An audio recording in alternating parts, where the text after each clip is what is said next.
Welcome to MSL Talk with Tom Caravela, a podcast specifically designed for MSLs and all things field medical.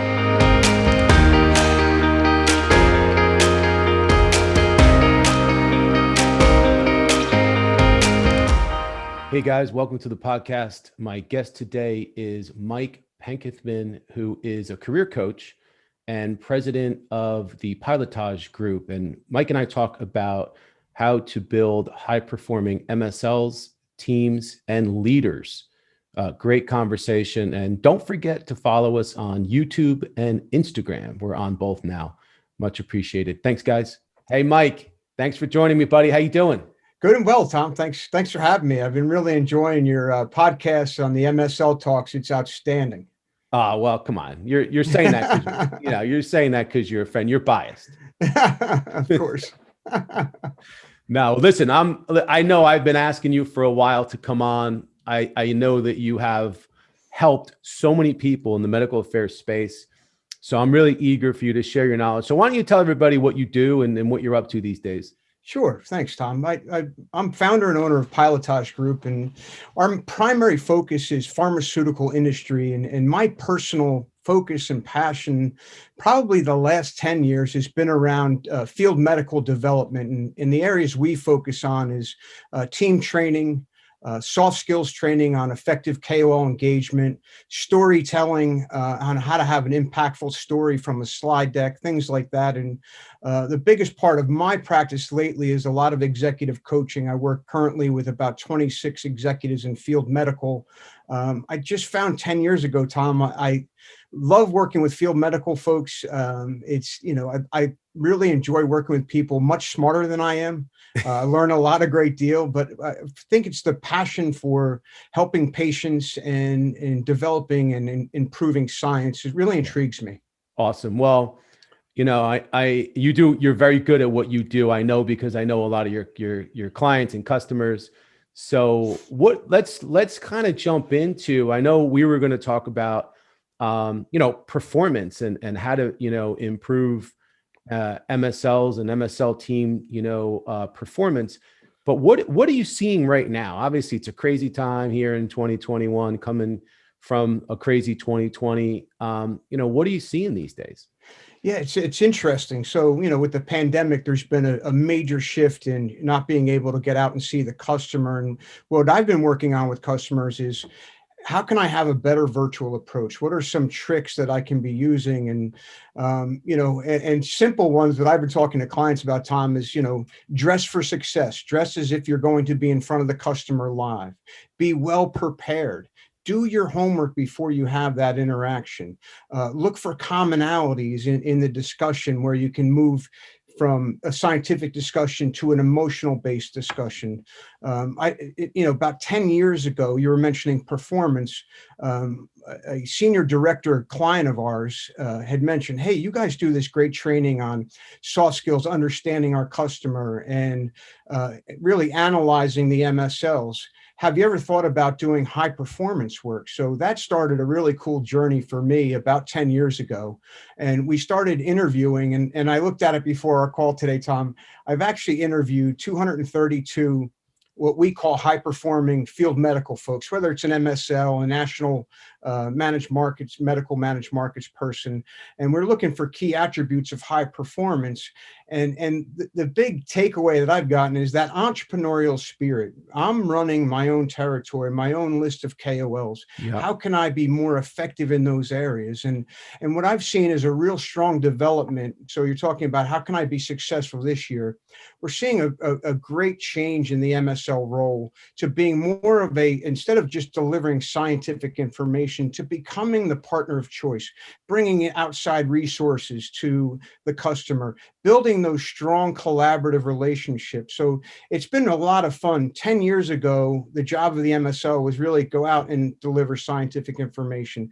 Now companies are realizing the importance of field medical in the relationship building and bringing more value to the KOL, to the payer groups and all of their customers out there. They're actually an integral part of that bringing most value to the KOL. So I've seen a real nice shift in the role of the MSL the past 10 years. Yeah, no, for sure. I mean, there's a whole different value proposition now than there ever was.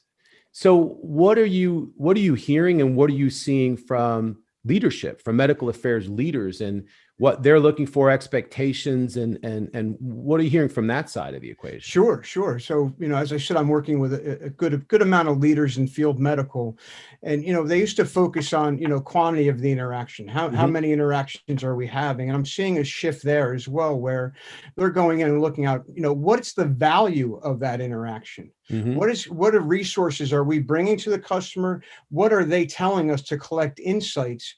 I'm seeing a need for best practices, asking better open-ended questions, building those stronger relationships. So I think the leaders I'm working with lately are more focused on the quality of the interaction. How are we bringing value in the field and collecting really good intel to share internally? What resources can we bring besides that disease state that we're talking about? What other resources can we bring to bring more value to our customers? So it's been a nice shift from quantity to really quality of the visits that they're seeing. Yeah, and that makes sense. And we're hearing that really pretty much across the board. So let's get back to the MSL. What other advice do you have for MSLs on how they may be able to excel as we move into 2021 and then hopefully come out of this current pandemic into a time where it might resemble older days where you can actually go visit KOLs?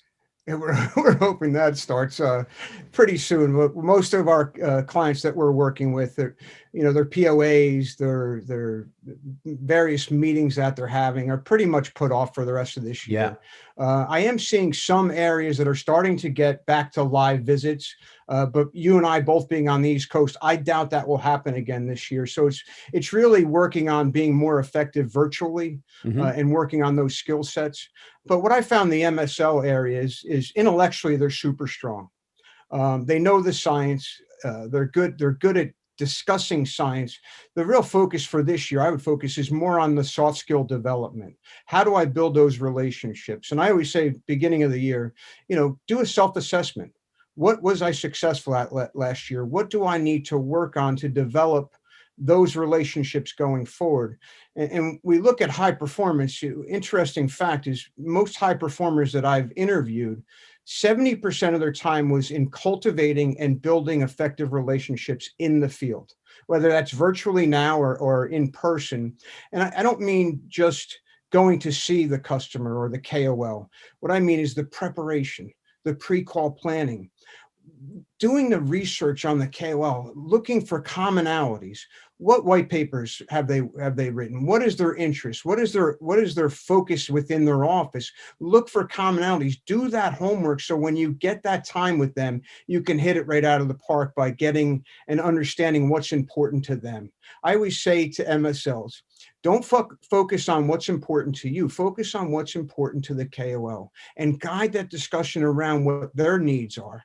You can get your KPI and the information you need kind of wedged in there, but find out, really build a rapport and relationship by understanding the customer first. That is absolutely key. Yeah, that's such great advice. And I know, you're an expert in evaluating high performing MSL teams. So let's talk about that a little bit in what your experience is and what you've noticed, how MSLs are evaluated, what you're picking up on, and what advice you're giving to companies to help them to really improve their team performance. Sure.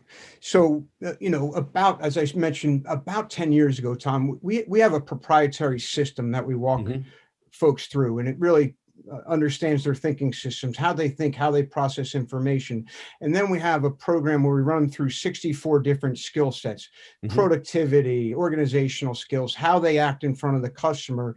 And we score those, and we developed a benchmark based on high performance. And from my interviews, a few key takeaways is really understanding the customer better, As I said earlier, 70% of the time, high performance is spent on cultivating and building and meeting with KOLs. Hmm. An entrepreneurial approach. It's your business. You have to run that. What I really like about high performance is the collaborative environment, bringing other experts to the table, bringing other resources from the company to their customers, their KOLs, et cetera. I find that they're always looking to develop and improve soft skills, better communication skills, understanding how to move in a conversation, how to tell a great story from a slide deck. And I have a great example. I was talking with a high performer last week, and I said, walk me through a customer engagement. And she said, Mike, I focus on what's important to them, and I try to create indebtedness. And I said, oh, interesting. Walk me through that. And I'm a big fan of creating indebtedness. She goes, I do a lot of research on the customer I'm going to see, and this happens to be a national payer account. And she said, in my research, I found that they were really focused on their presentation skills, developing a really effective presentation style. And she said, funny enough, I had just gone through a course, and she's a very good presenter. So she said, I called and said, hey, I have some ideas around that presentation program you're looking to improve. Can I share some ideas with you? Well, she went and did her presentation, and they said, wait a minute, would you come back and do it for the whole team? And she said, absolutely. Had nothing to do with the science piece of it. It was meeting the client where they are and finding something important. She created indebtedness. Now she calls, they take her call immediately. She needs time with them. She gets the time. So it's thinking outside of the box. I think high performers are never satisfied with where they're at. They're always looking to improve. And this woman had a great analogy. She goes, I look at the customer like a puzzle. I want to figure out how I can bring value, what's important to them. And she said, you know what, Mike, it always boils down. It's never about me. It's always about my customer. And I'm like, that is the definition of high performance, in my opinion. Some other things that we look for is, your strategic thought process versus tactical. Are you an initiator versus a maintainer of new ideas, new products? And we find that high performers are great initiators. They're great at strategic thought process. They're great at problem solving. But what really caught my attention was their collaborative environment. They're always looking to help others. They're always looking to bring teams together. And I find high performers look at not only their external customers, but their internal customers, the account directors, the sales team, and they build a really cohesive, collaborative environment where they're sharing ideas together. They stay within the compliance. Don't get me wrong. There's that fine line, but it's more of a collaborative environment that we're seeing. Well, I tell you, I'm so much great information, but in a nutshell, it's when you simplify it, you take care of your KOLs and your customers, internal and external, and therein creates the indebtedness. And from there, now you're developing the relationships around you. And it just brings things to a whole nother level. I mean, is it that simple? It is. It's not rocket science. Yeah. But it is simple. It's about stepping outside of myself and meeting others where they're at to build those, what I call trusted partnerships. That's our goal. Yeah. Is to create trusted partnerships with our customers. Yeah. By figuring out what's important to them. How can I bring them value? What resources? All those good things that build those effective relationships. Yeah.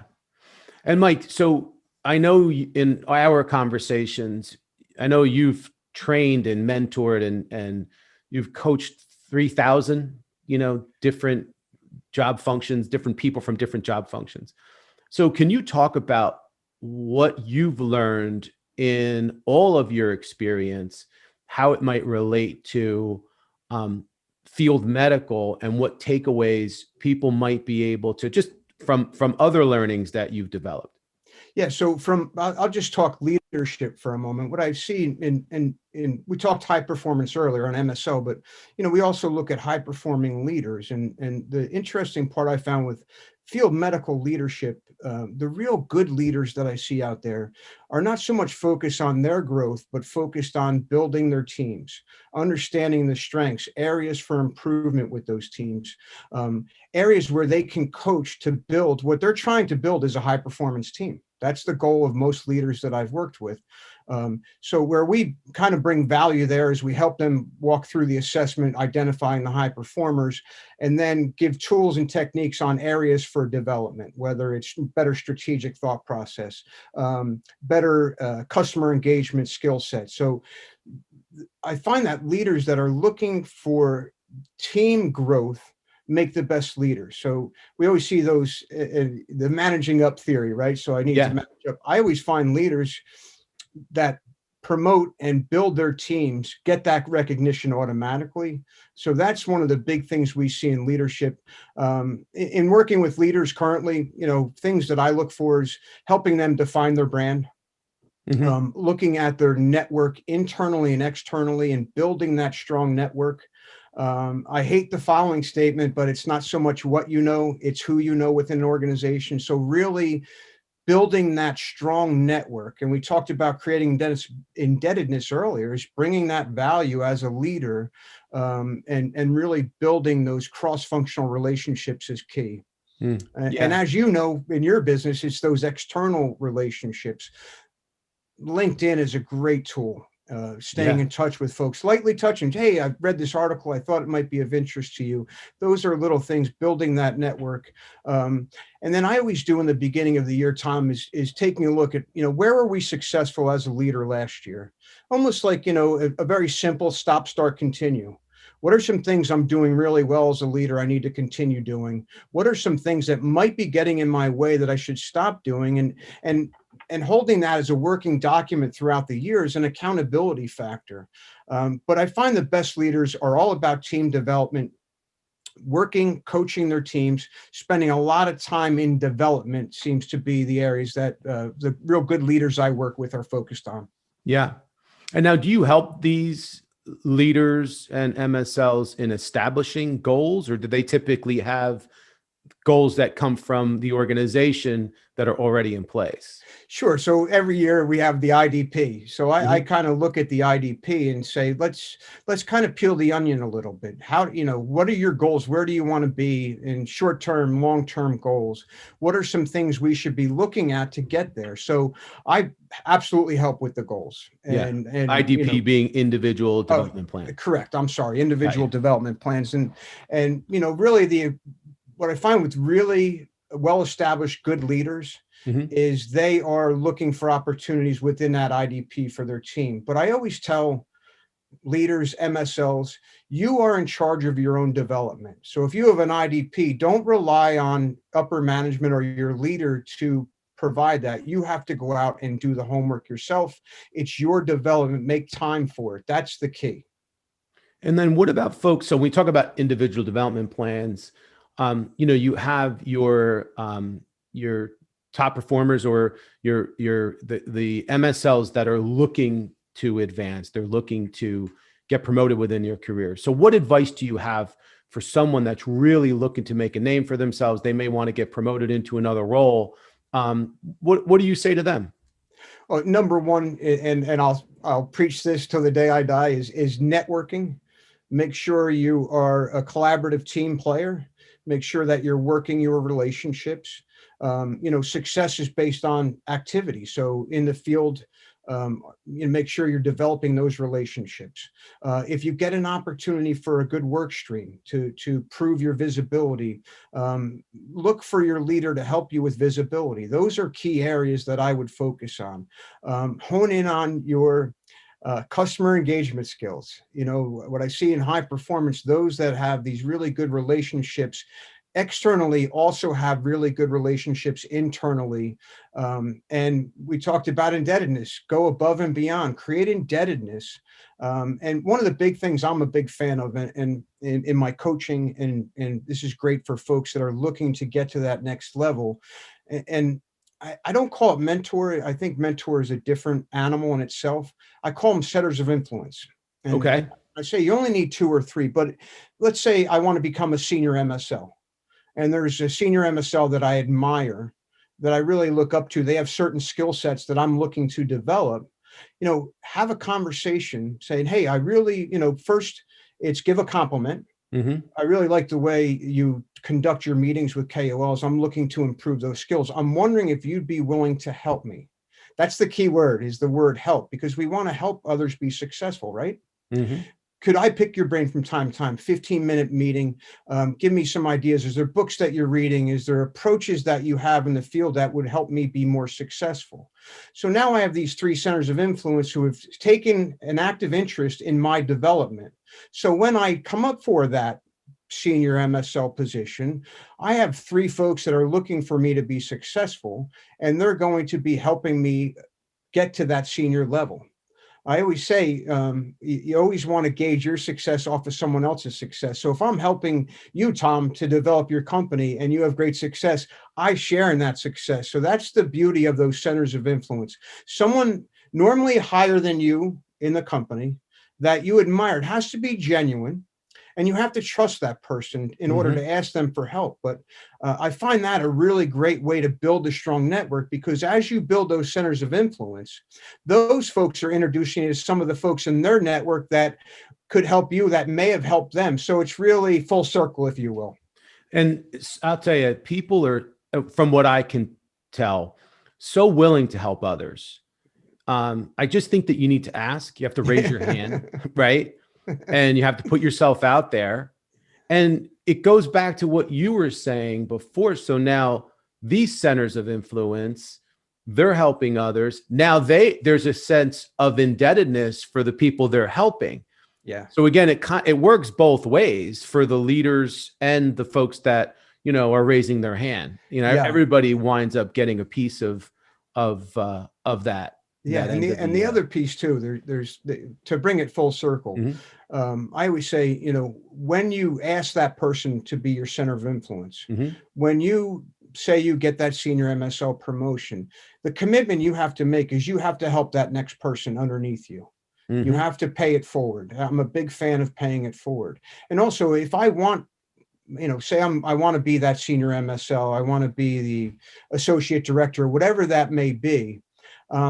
Let people know this is your goal.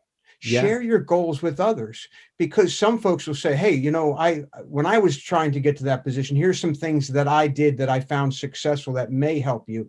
So people want to see other people be successful. So they'll find avenues to help you be successful outside of the center of influence. So if you have goals, share them with your leader, share them with your teammates. I always say, when it's open in the universe, you probably think this is a little crazy, but when it's out in the universe, it's more likely to happen. I'm a big fan. I feel like when you verbalize something, when you state your goals and you verbalize something, you are putting it out there and you're making a commitment to it. Sure. You can think it, you can even write it down, but when you verbalize it and you tell others, you're making a commitment to it. You're making a commitment to yourself, and you're making a commitment to whoever's hearing it. And I believe that there's power in that. Yeah, I absolutely agree. It's really essential, to be honest. And let's talk a little bit about writing stuff down and keeping a journal or documenting your goals. Are you a big advocate of that? I absolutely, if it's, I'll speak about communication styles for a minute. Those, what I call visual component folks that are very structured in their thought process, they write their goals out. I am a big fan of it. When it's down on paper, and I have it in, whether it's my book that I keep, my appointment book, in my computer, on my screen, those goals are a constant reminder of where am I and where do I need to be to achieve those goals. So I'm a big fan of writing them down, even long-term goals. Yeah. And as you go, as they get closer and closer, where am I? Where do I need to be? It kind of pushes you to achieve those goals. So yes, I'm a big fan of writing them down. And we're old timers. We're kind of old school. You just said, I write it down in my book. Like, there's apps for this stuff. Like you can download apps to, to keep yourself on track and stay organized, whether it's to-do lists or goals.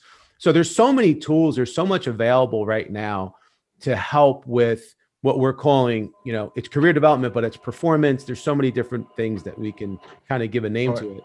Yeah, absolutely. Absolutely. So we're looking at into the future a little bit, what advice do you have for MSLs and even MSL leaders to help keep them focused, to help keep them on track? Any advice there? Sure. What I'm really enjoying in the marketplace, especially in field medical, is the need for constant development. So, what we're seeing lately is slide deck presentations, the art of telling stories. So I think what I'm seeing is a really good investment from a lot of these field medical teams in the development of the soft skills of their MSLs, their field folks. That's really encouraging, because that's really, to me, where the rubber meets the road. I haven't met an MSL that wasn't strong in science and had very good intellectual skills. It's the emotional side, is building that rapport. I would focus, that would be my main focus going forward, is continuing in development of my soft skills. Yeah, that's great. Yeah. Awesome. Well, I can't let you go without asking you, a lot of folks that tune into this podcast they're job seekers. They're Sure. They're listening because they're looking potentially to to either get into this role or to get into a new MSL position. So what advice do you have for those folks, for job seekers? Sure. So as you know, you and I have worked together, referred some of my clients to you, and we've kind of looked at, and you and I've had discussions around what I call fact to value. Mm-hmm. What I've seen, most CVs out there are fact-based CVs. Mm-hmm. And what they need to be is value. So if you're out there looking for a job, look at your CV and say, is it a value-based? So ask yourself, based on that fact, what is the benefit or the value of that fact? And make that first in your statement. The fact is fine, but what value? When you can deal in a value resume, CV, conversation, that's where really you'll get interest from folks. Is, wow, this person deals in value. How many CVs have you reviewed in your day, Tom, where it's all fact-based, and quite honestly, it doesn't tell the story? Yeah. So dealing in value. So if you're paying someone to do it, but look at a value resume, CV is key. Step outside of your comfort zone. Ask people for help. LinkedIn is a great tool to network. You see someone at a company that you're looking to get into, reach out to them, say, hey, I have a great interest in being an MSL at this company. Any advice you may have?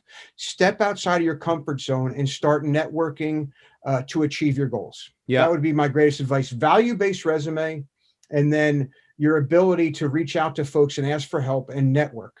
Yeah.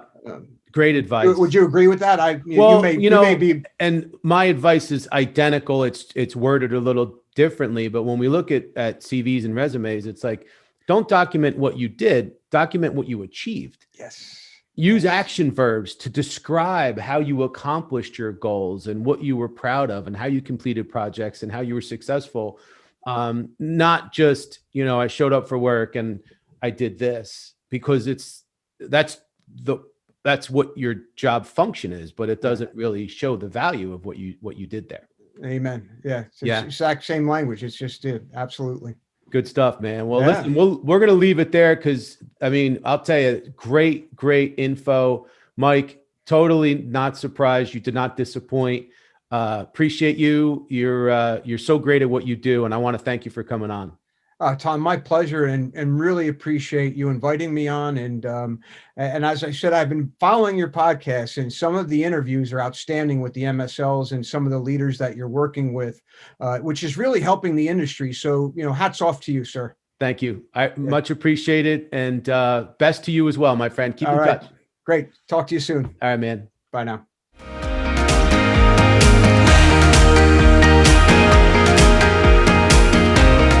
Thank you so much for listening to the show. If you've enjoyed it, please subscribe so that you don't miss episodes in the future, and feel free to leave a rating or a review or a comment. Thanks again, and I look forward to seeing you again soon.